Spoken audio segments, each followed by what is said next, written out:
5 minutes of questioning. Thank you, Mr. Chairman. I'd like the staff to go ahead and play the video that I took at the site yesterday.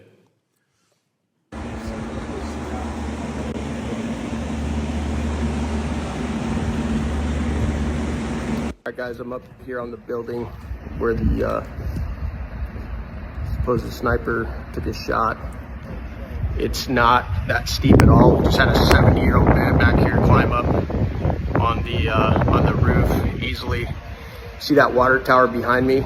Had Secret Service or anybody had sniper teams up there, this guy wouldn't have made it 5 feet up this roof.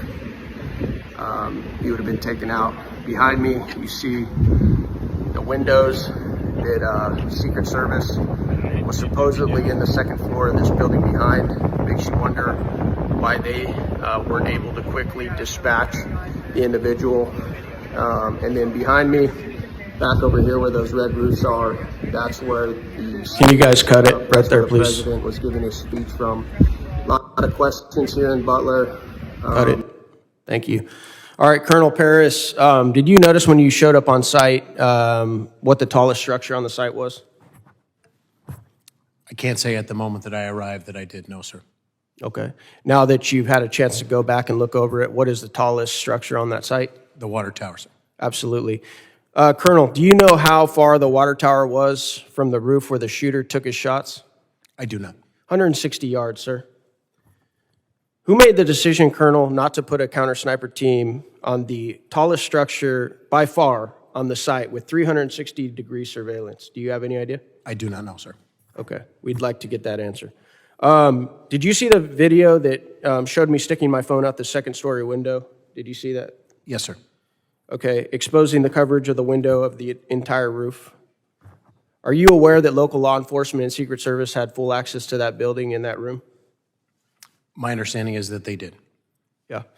Why weren't security teams, sir, on site able to spot a 20-year-old kid with zero camouflage crawling up a white roof with an AR-15 that several rally goers were screaming and yelling and pointing out, and they noticed him, and they weren't even there to conduct security. They were there to watch the president. Do you have any idea why the security teams couldn't find that guy?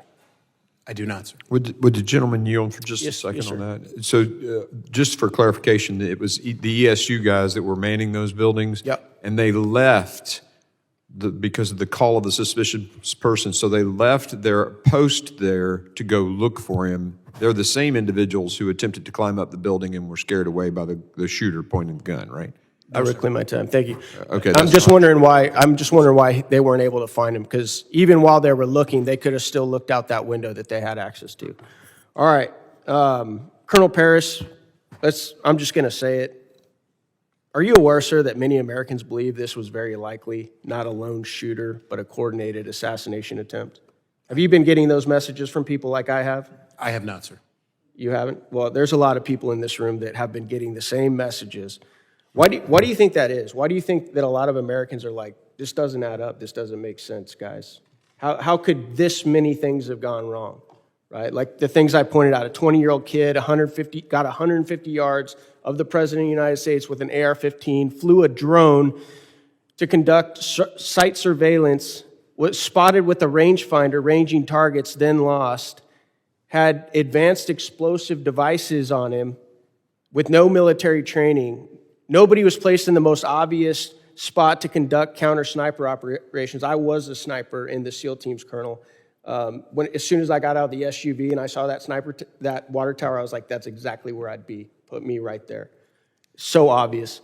After partisan attempts to bankrupt him, imprison him for 750 years, and countless depictions as a modern-day Hitler, are you surprised, sir, that a lot of Americans are like, maybe there's more to this story?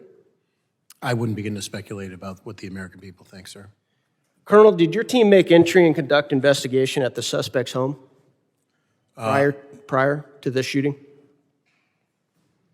Excuse me, sir? I asked that question. Did your team make entry and conduct any investigation at the suspect's home?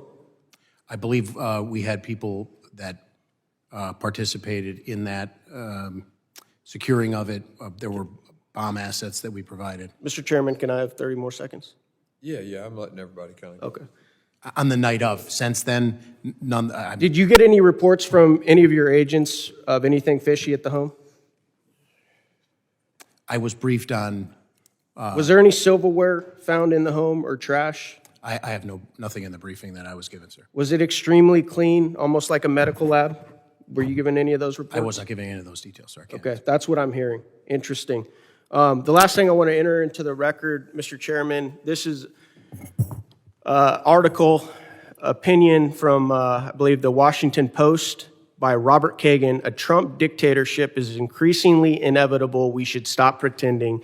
This article compares Trump to Caesar and attempts to justify the assassination of President Trump. And I think even though we want to dodge around it and not make this partisan, I think we all know that a lot of this has to do with the rhetoric, the very violent rhetoric that has led up to this. Thank you. I yield back. Gentleman yields, and so ordered on the entry of that into the record. I now recognize Mr. Burkeen for 5 minutes of testimony or witness questioning. Thank you, Mr. Chairman. Alexandra, would you mind moving that just a little bit forward here so I can, Colonel Paris, can you see that or am I obstructing your view? I believe I can see it, sir.